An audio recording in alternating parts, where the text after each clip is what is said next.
And welcome everyone to Wizards Outlook. Watching the Wizards, we're in Boston this evening. We're joined by Carter Dudley Jr. We got Raymond Lyons here, Wilson Tarpe Jr. And you guys can see on the bottom of the screen, Boston, 24 threes in this one. Stay Washington away 124-90 this Sunday evening. I'm gonna let y'all take the floor this one. We had the threes. We had what happened on the glass. Cardell, I'll let you start, and then Ray, where this went off track, or is wherever you guys want to start. Yeah, you got a team that's not just gearing up for the playoffs, but gearing up to defend that title. And you have another team it's still a lot of learning to do. They have a big off season up ahead of them. And, frankly, some of the dudes, at this point in time, game 78, 77, 78, they in vacation mode. Let's call it what it is. You don't have to sugarcoat it, just be honest.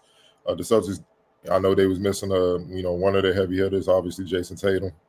But they said Drew Holiday, Derek White, Jaylen Brown played 21 minutes. Peyton Pritchard, who I think is by far the runaway for sixth man of the year. They still had most of their heat, so to speak, most of their weapons, and they jumped on it right away. 3-point shooting, ball movement, the execution. They didn't play any games. They jumped on the Wizards. Made sure it wouldn't be competitive at all. But with that being said, to be out rebounded 62-32. I don't care what point in time in the season it is. That should never happen. That just shows up. That's why I say it looked like they're just ready to go, get ready for the off season. You got rebounded 62-32. Matter of fact, the Celtics had more defensive rebounds, 37, than you did total rebounds at 32. That led to 32 second chance points where the Wizards had 6. It's impossible to win. It's impossible to win that way. That's just you not really having much effort at all. It's like you just honestly just showed up. That's just, you can't have that. Then the bench points, 53-18. Obviously, we know Peyton Pritchard had 20. Sam Howell had 18 of it, so that's 38 from 2 players. Those 2 players alone outscored your bench because your total bench, normally, which is the strength for the Wizards, only had 18. It was just total dominance, man. It's nothing you can really point at. And then the 3-point shooting, you give up, like you said, 24 3-pointers. The Wizards made 12, but they attempted 45, and the Celtics had 52. So you literally attempted 7 less, but made half. Nothing went well for the Wizards outside of them making more free throws, 8 to 10. And that was it. Like, they won at nothing. It was just total domination, man. It goes back to what I was saying. The youngins still got a lot of work to do. Youngins still got a lot to learn. Because what they're learning at this stage right now is the good teams are really ramping up. They're already in playoff mode. And that's something they could take with them moving forward from beatings like this. Like, when they get their chance to be on the other side, this is how we got to operate. Like, can't play games. It's time to get serious now because a couple weeks away from the playoffs beginning. And you want to build momentum going into that the second season. That's what they call, it's the second season. It's a whole different ball game. And it's still a learning curve for them, man. But regardless, I don't care what the learning curve is, man. It's just certain things. If you at this level, at the NBA level, you played enough basketball in your life. Otherwise, you want to be at the highest level in the NBA. Man, you should never get out rebounded by like 30, man. That's just that. Nah, that's some taking it personal type stuff. Like, it was a stretch. I think early in the fourth quarter. Man, the Celtics got like 7 straight offensive rebounds, dog. Just missing threes, kicking it back out, missing another 3, kicking it back out. It's like, come on, dog. I don't care if one player just clear out 4 dudes. Like, show some effort, man. Like, we all on the ground, bro. Like, do something, man. Like, you can't just continue to let that happen. But all in all, man, it was just all around dominant execution from the Celtics. And honestly, going in, I'm sure most would expect it to be this way as they gearing up to try to repeat as champs. Ray, your take on the Celtics dominance today? Yeah, it's like, man, we understand the discrepancy in talent between these two teams, but like Cardell said, you gotta have some type of fight in you. Getting out rebounded by 30 is inexcusable. I don't care what the situation is. That just can't happen, man. And a lot of those rebounds were long because they was coming off 3-point shots, and the Celtics were just beating them to the ball. Um, yeah, I mean, it's definitely two teams in on complete opposite ends of the spectrum, but at the same time, you gotta have some pride. But the Celtics did what they were supposed to do. They came in here, got them out the way quick, and we coasted to a victory. I mean, no reason to play around. They're about to go into the postseason. They're looking to repeat. So there can be no let up, and you know whoever's in front of you is who's in front of you, and they dispose of the Wizards like they should have. So yeah, man, there's nothing too complicated about this game. The Celtics were the far better team, and they showed it. Yeah, a little too sensitive. The Celtics just got the display. One of the things that makes them so great is their depth. I think they found a way to maybe improve upon it from last year, even though they were a deep team last year. We've seen a lot of these guys this year during the regular season for Boston, kind of really trying to start to carve out roles. But yeah, it looks like you guys said, it looks like a team ready to defend their title. I'm getting ready to start that war to keep that thing in Boston. So can't knock them for that. And it's kind of what I expected this time of year. We're talking about this coming out of the All-Star break about what it was going to look like for those teams. And we know when we mean those teams, we talk about those teams that are trying to contend. Um, there's levels to it, and we're here at this point, and it's a hell of a showing by Boston today. Player of the game for you guys. Peyton Pritchard, 27-6 off the bench, 2 steals, um, surgical, surgical. Talk about what he's grown into for them. That's a hell of a weapon for them to have off their bench. It's very it's weird to me how I get the upside of certain players, and it makes it worth it to get them while they're young and have them in your organization, develop them because they could be something very special. But it amazes me how much they ignore players ready to go. You feel what I'm saying? And he was one of them players out of Oregon that was ready to go. Had extremely great work ethic, waited his turn. Um, had a couple guards in front of him over the years, and he's found a role, man. He's one of the top 6 men in the league. He's gonna get a nice little check down the road. It's gonna be hard. That's the next question: can Boston keep them? And that's why you see such an urgency with Boston because they're trying to maximize what they have right now before certain players, which is inevitable league, man. Because it's just the way the money's going up. It's going to be tough for you can't turn down 9 figures, man. Okay, man, I don't, that's just bad business, man. Because you may not even be in position to get nothing close to that again. And I'm not saying that's what's on the table for Peyton. Obviously, I am not saying, but I'm like he's going to get a nice offer from somebody, and he warrants it because he's put the work in and he's become very effective. Like he changes games. He's won games for the Celtics, and that's what makes them so hard, and that's why they're the defending champs. Because Tatum or Brown can have bad games, it means nothing. They can still smack you by 20 because you still got the guys like Peyton, Derek White, Drew. Like I think this is the easiest run Drew has had in his career. Like damn, I ain't even got to really score like that. I could just shoot, man. I could be on my ride, man, on the perimeter, just a perimeter version, man. I'm just instead of rebounds, it's assists. And then I just guard 1 through 5, easy. And then I got a little layup. Let me get my little layup, my little jumper, my little couple buckets a game. I'm cool. Just keep the defense on. That's how it's looking, man. But yeah, man, he's earned it, man. Always been a worker.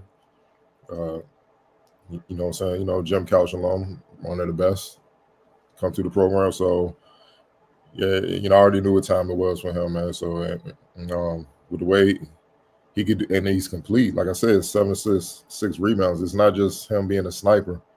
He could do it all, and he's improved his defense. I think that was the question mark of him coming out of college. Like, can he defend? And yes, he can. Even when he gets beat, like I think late in the game, Bub drove and he came from behind and forced a tough miss on Bub. You know what I'm saying? Because Bub saw that hand right there, like, I'm still here. And then just that make you adjust like that could throw your whole shot off, man. That's just the pursuit. You don't give up. That's what they teach you when you're playing defense. So yeah, man. For me, it's him, man. But yeah, he brings a totally different dimension to this team, man. Because it's not many teams. I'm really trying to think. It's not many teams that have somebody like that can match him as a 6-man. Yeah, they have a luxury over there. Like you said, talk about maximizing it. They got 3 guards who have made their bones on the defensive end of the floor. 2 of them start. He comes off the bench. It's about Pritchard coming off the bench and do it. But that's 3 guards that just raise hell throughout the course of a game and impact the game in every facet. Every one of them today. I think Derek White only had 4 rebounds. Every one of them left with multiple rebounds and assists. X factor for you guys. Go ahead, Ray. Man, rebounding and 3-point shooting. Yeah, Boston got an embarrassment of riches, man. And yeah, like those 2 areas were just obscenely lopsided in Boston's favor. All right. Yeah. I'm gonna go with Luke Cornett. 13, 14 to 3 on 6 of 9 in 26 minutes. 9 of 14 on the offensive glass. Disrespectful. It was Cancun, 3-2-1 Cancun. Yeah, they on that time. All right, we got a couple questions for you guys. We'll start with this one. Who in the East is the biggest threat to dethroning the Celtics? We're trying to defend their title. Again, who in the East? Ray, we'll start with you and then Cardell. I mean, it's got to be the 2 teams that surround them in the standings right now, Cleveland and New York. Cleveland, we always talk about their bigs and how that presents problems for other teams, but they also have a dynamic backcourt. So they're not as deep as Boston is, but they have potential to to make their life hard, and they've been the best team in the East all season. So and this group has been together for a while. They've been in the playoffs, so they have that experience. But yeah, man, of all the teams, I think they would have the best chance. In New York, we talked about them not too long ago with them starting to get fully healthy heading into the playoffs. It just depends on where guys are, how much they can actually contribute, especially looking at somebody like Mitchell Robinson. If he's anywhere close to 100%, that changes a lot, depending on how much he can go. So, yeah, man, I personally expect Boston to be back in the finals. But, if I had to put a stake on any other team reaching it would be Cleveland or New York. Cardell. Yeah, I'm with Ray. I feel like the Celtics should get back to the finals. And then even though Cleveland, their starting 5 can give them problems, like they can match up with the Celtics, the depth can't. The Knicks kind of, to me, are deeper with, campaign, Mitchell Robinson being back, McBride hooping, Shamet, you got vets over there that been through some playoff wars. PJ Tucker, I know he just got there, but you know what I'm saying, the Precious Achul, all those guys, man. You got some guys that have been through some wars, especially when Jalen Brunson come back and he's ready to go. I actually think the Knicks can give them more of a problem than the Cavs, because the Cavs haven't been playing well right now. Obviously, the playoffs are different seasons. I don't know if they just bored, they ready for the playoffs or whatnot, but they haven't been playing as well as you think they should heading into the playoffs. Like momentum is a hell of a thing, especially in sports, man. And you can kill, and then you all of a sudden a little doubt creeps in, and next thing you know, you're in the first round fighting for your life. And we don't see some number one seeds go down, go down the first round, and it's and that's a hell of a way to go out when you win in 60 plus games and then you just go out right away. Like that's tough, and they're not looking good. They got to do some soul searching before it gets there because people gonna be at their head, and there's already talk that a lot of people don't believe in them anyway. Feel like they're big T's, win a lot of games in the regular season, the postseason. They're not built for the Knicks. I know they built for. We've seen how they get down, and then that fan base in New York, dog. That gives you energy. They really. That's the one team in the league they can't afford to play bad, especially at home. Like they it's gonna be hard to navigate the city, dog. They don't. That's one thing I know. We in the new era is more sensitive. That not in New York, they don't care about the times. It's always gonna be raw and uncut if you don't come ready to play, man. So I really do think they can give the Celtics the hardest run, especially because they've been there. The problem is with the Celtics, man, they got Jason Tatum and Jaylen Brown, man. Like, them two brothers can just, all right, enough is enough, and be the two best players on the floor, and nobody can match that. Like, it's like nobody in the East can throw two ultra, do everything guard, not just guards, but just players. They don't have that, man. Very few teams do.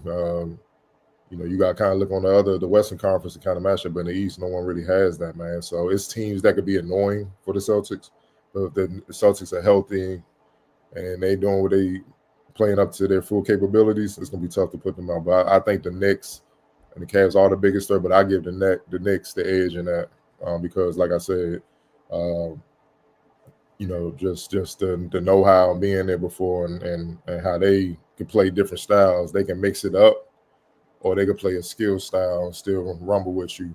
I think the Cavs can only play a skill style. If you want to mix it up and get grimy with it, I don't know if they can bang.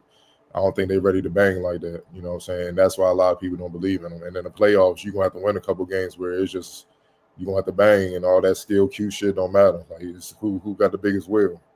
And you're going to have to win a couple games like that every series. And until the Cavs prove they can, that's just going to be the knock on them.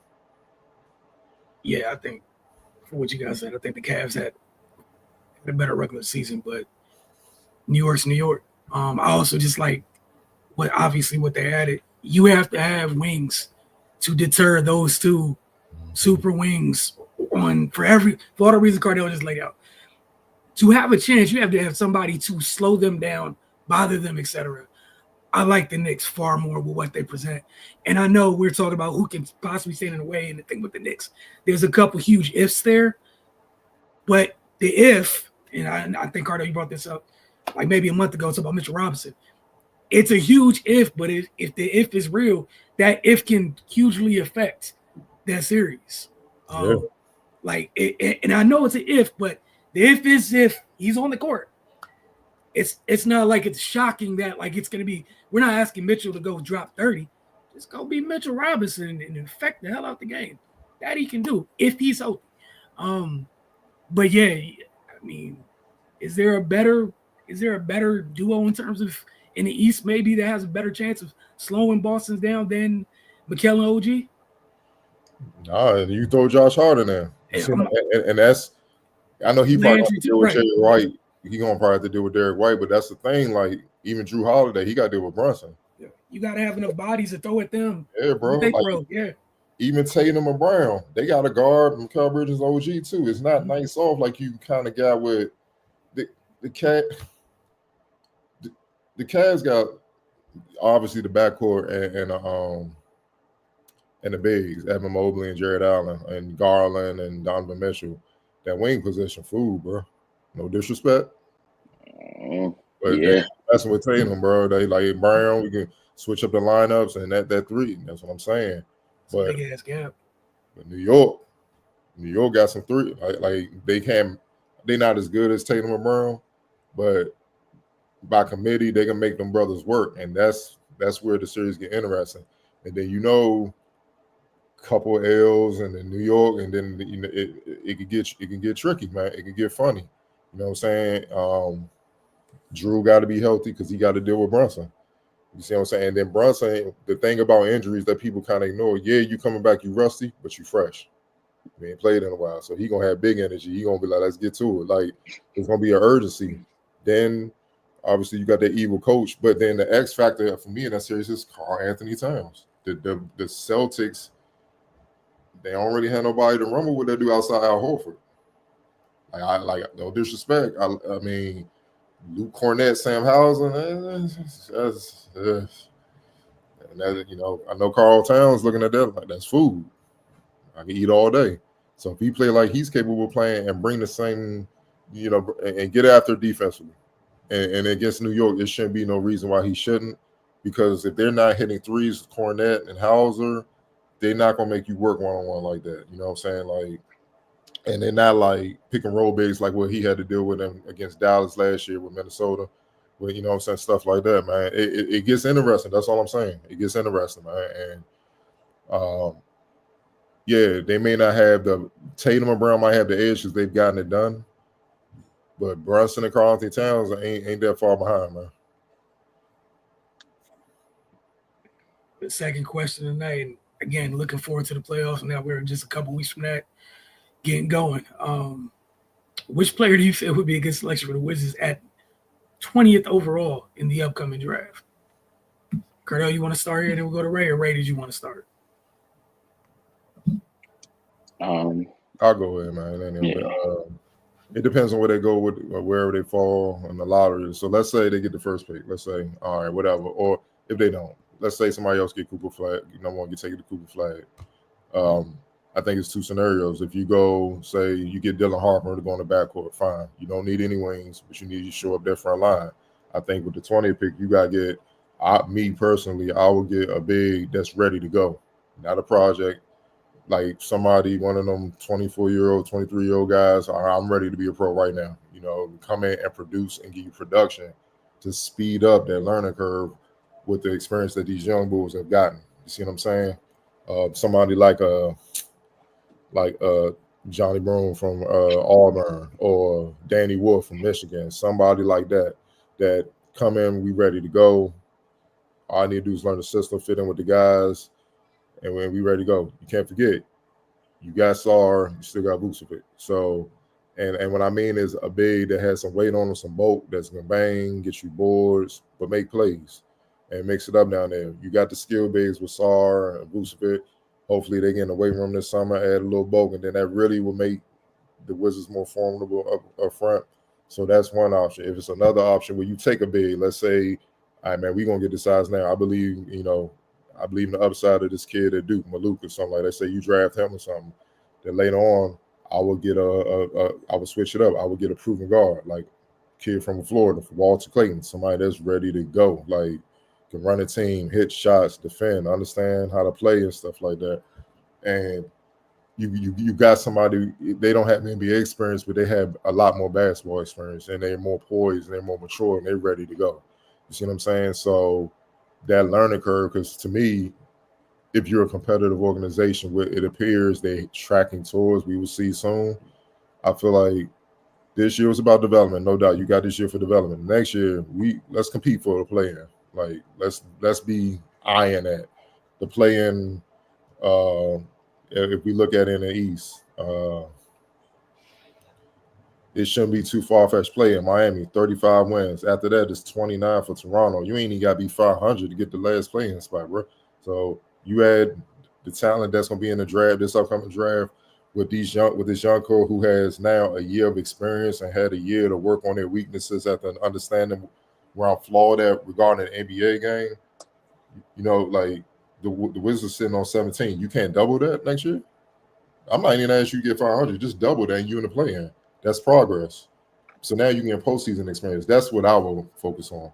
So it just depends on when they fall in the draft or whatnot. Now, obviously, if they get number one, get Cooper Flag, that changes a lot. You know, that take care of the front court. That take care of the guy that's ready to go right now. That take care of a lot. And then I would still get somebody that's proven. You know what I'm saying? Like, yeah, let's go get a guard. You don't need any more wings. That's taken care of. The league, goddamn, that's taken care of. But Bub, AJ, Poole on board right now, but who knows where that can lead in a couple years? You know what I'm saying? He might be like, I'm trying to win. I'm good. He might be at a different place, or the organization may feel he's at a different place. To get somebody that's ready to fill that spot that can ball right now. So I would look at a guy like a Walter Clayton, who I'm pretty sure will probably get overlooked in the draft and fall to around that time in the first round, man. So that would be my plan. Right. Yeah, man. The first player that did come to mind for me was Johnny Boone from Auburn. Like Cardell said, man, it's just like at a certain point, you just get somebody that you can plug in immediately and address a need. They got enough young guys that have promise. Just get something solid. They're already gonna get a lottery pick, most likely top 4, what have you. So that's you're gonna get a dynamic young player. At this spot, yeah, man, just get something you can say, all right, that addresses something we need right now.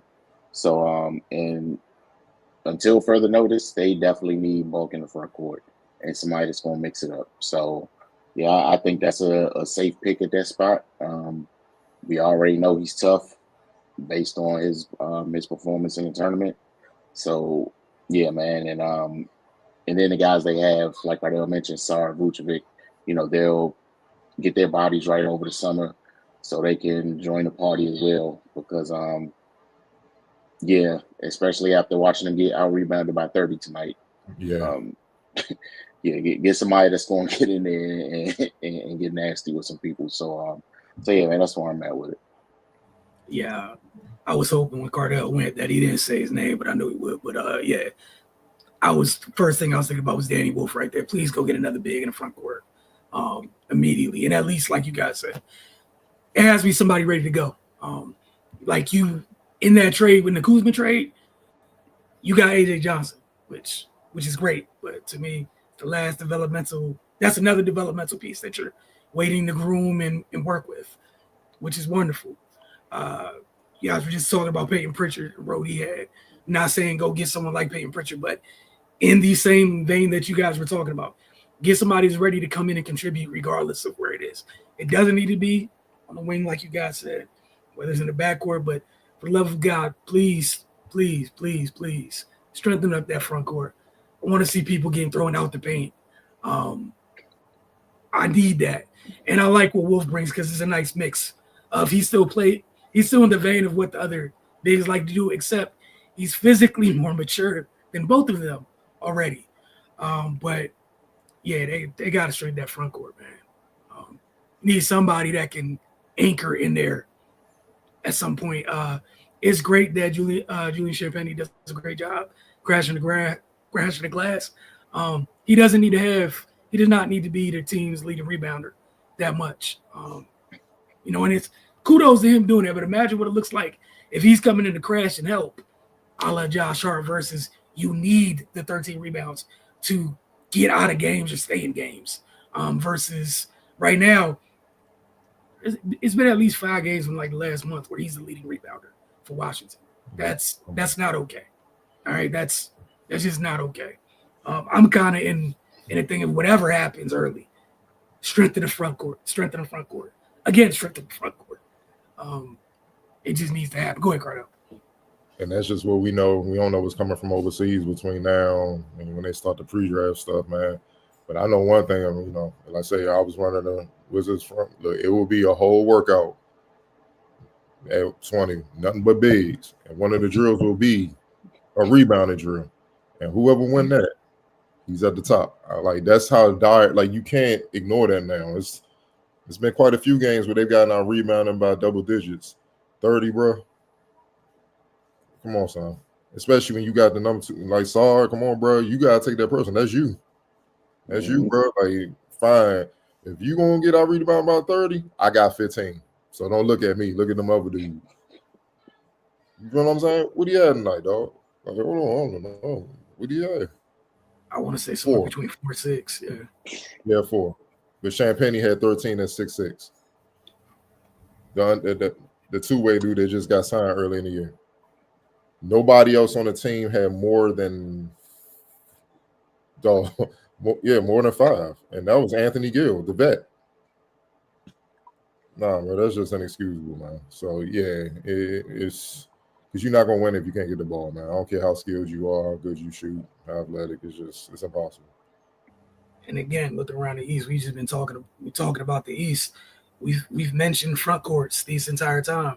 So again, for me personally, I don't care what happens at the top. Go get another big and keep getting them until you get enough of them where this does. I don't want to see this ever again. I don't want.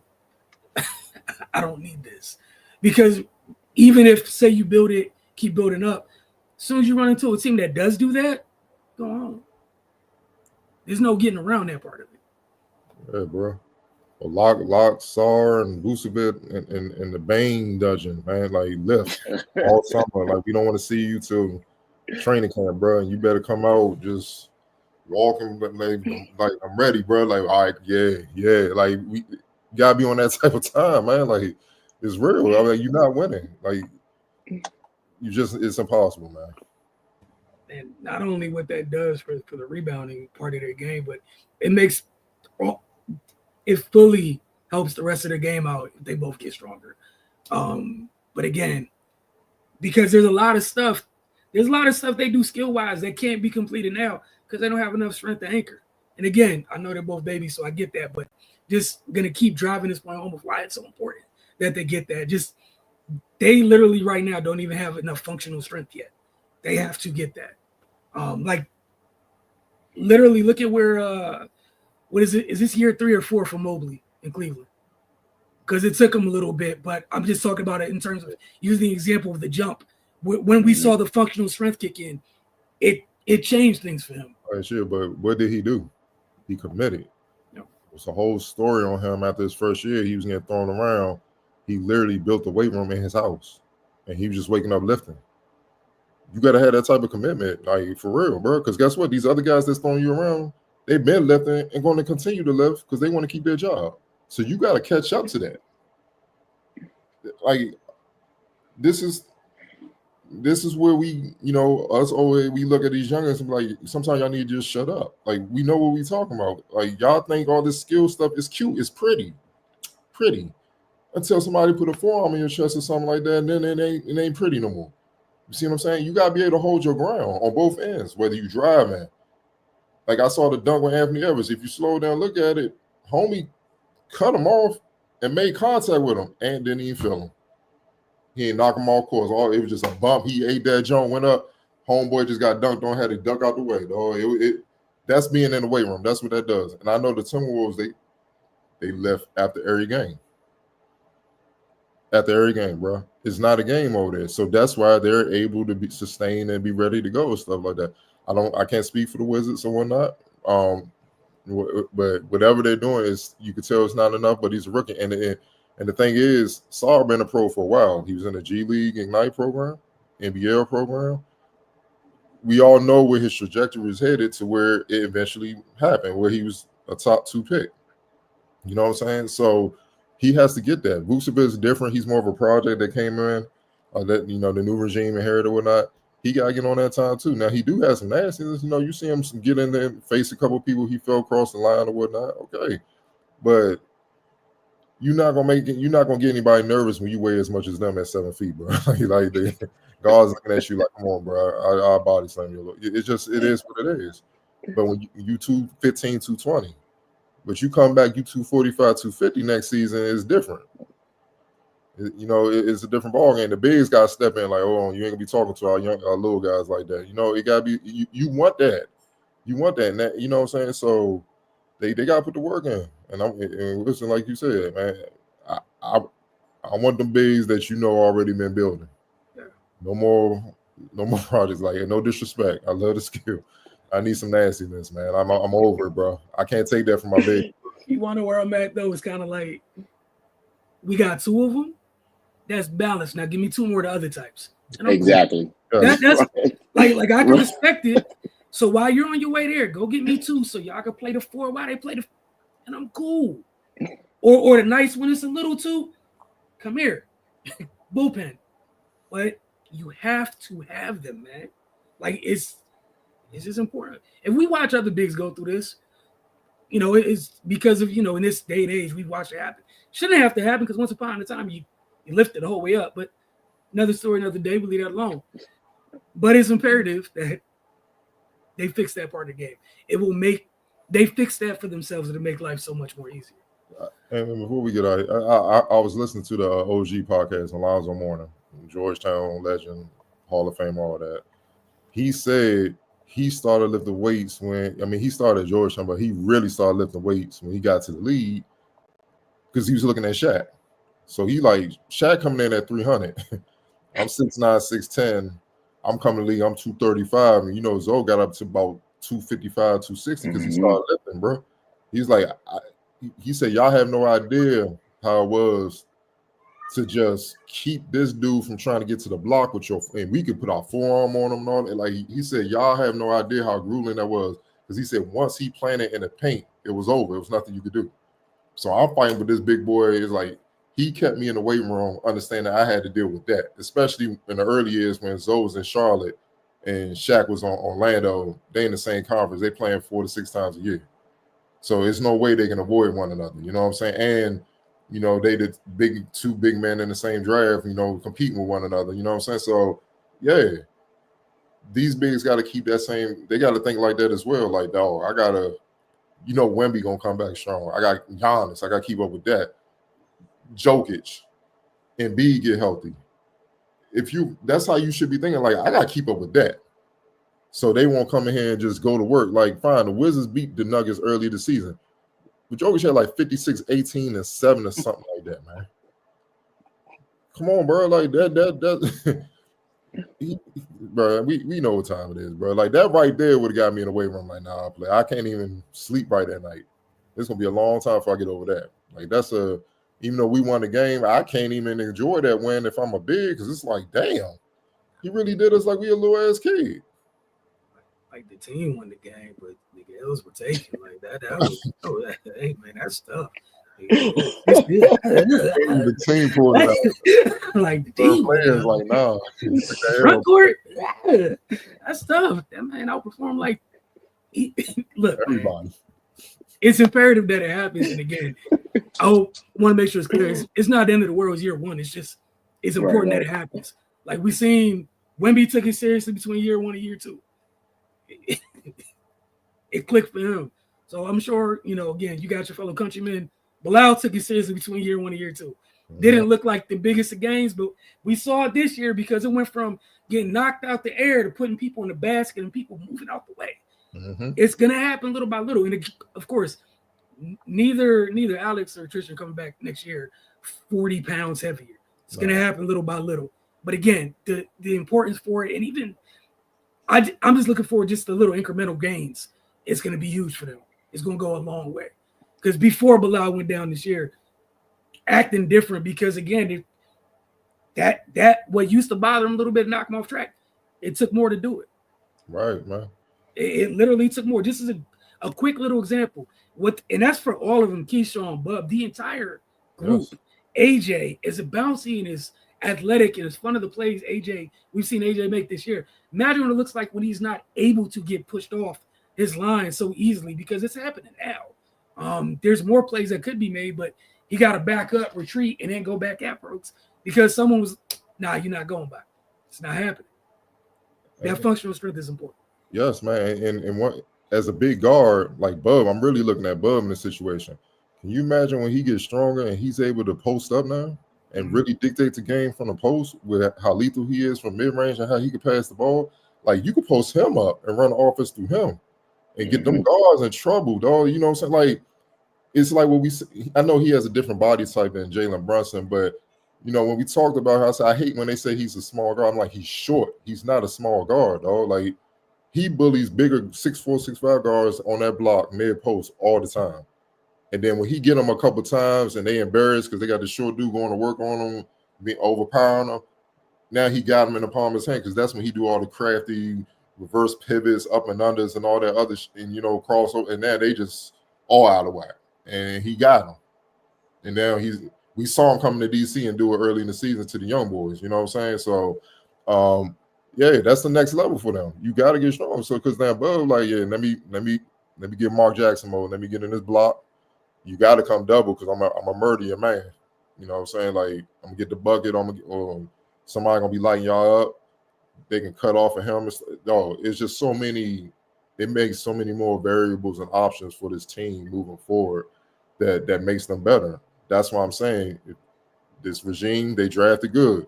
If they continue to draft good in the next couple months and all that, add the right pieces, those numbers, they can have that leap, man. Like what we saw, we was like, Orlando, they got some pieces, man. They do all right. Next thing you know, oh shit, they goddamn just elevated in a year. The Wizards have a chance to do that if they draft right, man, and the youngest put in the work. Only time will tell, but I believe they have it in them. We're gonna see soon though. For sure, and I'm glad you said that part. I do believe they're capable of doing it. I expect them to put in the work. It's just driving home the importance for it because, like you talked about Orlando, Detroit, kids over there. Like I know the coaching change overshadows it, but physically those kids all changed since they hit the league. And I'm glad you brought up Detroit. Cade Cunningham got bigger and stronger. The Thompson brother. They forget about him because they focused on Houston. The other Thompson, he nasty in his own right too. Nasty. Holland, a rookie. He get after. He got an edge with him, dog. Like he about to fight every other game too. You know what I'm saying? Like, but what do they have that the Wizards don't have in the front court? Some nasty Jalen Duren. We saw him at the MLK Joint. He was a grown man then. That's what I'm saying, man. It's like, come on, bro. Like they was two bigs with those types of shoulders. And yes, cool. you guys that's all you need. You guys said Stewart, he just come in the game looking to fight a dude, dog. He just want to hit somebody, man. That's like I'm on that. Just look at the dude wrong. Look at me wrong, bro. Like, come on, Slim. Like, dudes don't even want to step there. Like, you unless it's a couple dudes. But I'm just saying they got some nasty dudes up front. Like, what if the Wizards fine? They get to the playoffs next year, and they got to deal with them. It's gonna be a sweep just off the strength. They can't match up with that physicality inside. Like, and that's just real, man. You gotta be able to mix it up because I'm eager to see because in the playoffs they let you play too, which means the Detroit Pistons style they can double that. Man, I can't wait to see who draws them crazy terrorist little kids because that's gonna be a long series. Even if you get them out the way, you are gonna feel it that series. No matter how long, if it's 4 games. It's gonna be a long 4 games. If it accidentally goes longer, I'm gonna pray for you. Some big, strong kids. But we appreciate y'all. We'll check in with y'all several more times this week as the Wizards start to wrap up their season. We'll see you guys soon.